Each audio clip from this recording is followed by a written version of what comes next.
વડોદરા નામદાર કોર્ટમાં નવા એડવોકેટ હાઉસનું ઉદ્ઘાટન, વકીલો માટે સુવિધાઓમાં વધારો। વડોદરા નામદાર કોર્ટ સંકુલમાં નવા એડવોકેટ હાઉસનું ઉદ્ઘાટન થવાથી વકીલોને કાર્ય કરવા માટે અત્યાધુનિક અને સુવિધાજનક વાતાવરણ પ્રાપ્ત થયું છે। આ નવું ભવન વકીલોની લાંબા સમયથી રાહ જોવાઈ રહી છે, જેથી જરૂરિયાતને પૂર્ણ કરે છે અને તેમને વધુ સારી રીતે ન્યાયિક પ્રક્રિયામાં યોગદાન આપવા સક્ષમ બનાવશે। વડોદરા જિલ્લા અદાલતમાં પ્રેક્ટિસ કરતા વકીલોની સંખ્યા સતત વધી રહી છે અને હાલનું એડવોકેટ હાઉસ તેમની જરૂરિયાતો પૂરી કરવા પૂરતું સાબિત થઈ રહ્યું છે।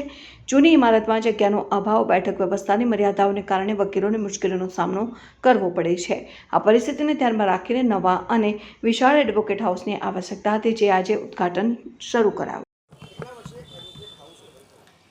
છેલ્લા એક વર્ષ ઉપરાંતના સમયથી નવા એડવોકેટ હાઉસ બની ગયું હતું, પણ એમાં જે સુવિધાઓ અપૂરતી હતી,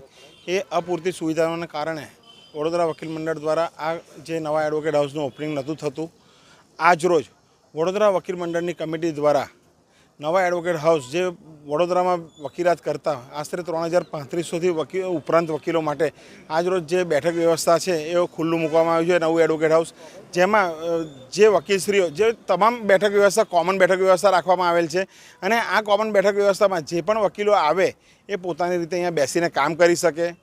એ માટે આજરોજ વડોદરા વકીલ મંડળના વકીલશ્રીઓ માટે આ એડવોકેટ હાઉસ ખુલ્લું મૂકવામાં આવેલ છે, જેમાં આજરોજ મોટી સંખ્યામાં જુનિયર તેમજ સિનિયર વકીલશ્રીઓ હાજર છે અને જે બેઠક વ્યવસ્થા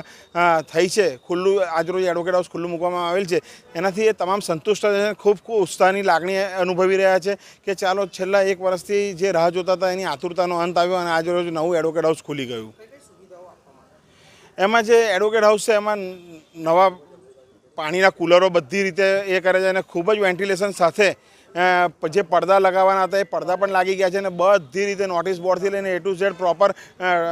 ટોયલેટ બાથરૂમ આ તે બધું જ એકદમ પ્રોપર વ્યવસ્થામાં આપ્યું છે। સાથે સાથે લોકરની વ્યવસ્થા, જે રોજબરોજ વકીલો આવે છે અને એમની ફાઇલો લઈ જવા લાવવામાં એમને જે તકલીફ પડે એના માટેના લોકરોની પણ વ્યવસ્થા કરવામાં આવી છે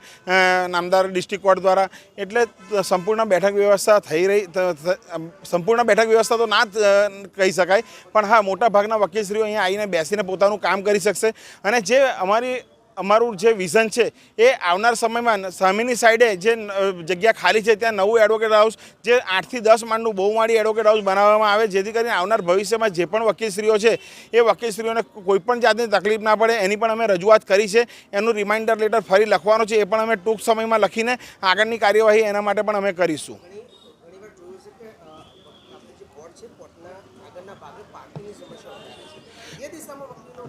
પાર્કિંગની સમસ્યા માટે અમે ભૂતકાળમાં ઘણી રજૂઆત કરી છે, પણ હાલના અત્યારના નવા જે ડિસ્ટ્રિક્ટ જજ આવ્યા છે એ ખૂબ જ કોઓપરેટિવ છે અને એમને પણ અમને વચન આપ્યું છે અને બાંહેધરી આપી કે વકીલોના હિત માટે જેટલું પણ કામ કરવાનું થશે એ હું સાથ સહકાર આપીશ અને આપણે વહેલામાં વહેલી તકે એ કામ પૂર્ણ કરીશું। અત્યારે અમારી કમિટી આવતીકાલે લોક અદાલત પતશે ત્યાર પછી સોમવારે અમારી કમિટી આખી કમિટી ડિસ્ટ્રિક્ટ જજ સાહેબ સાથે મળીને આ જે પાર્કિંગનો ઇસ્યુ છે એ પણ વહેલામાં વહેલી તકે સોલ્વ થાય અને જે પાર્કિંગની સુવિધા પ્રોપર થાય એ માટે પણ અમે કાર્યબદ્ધ રહીશું।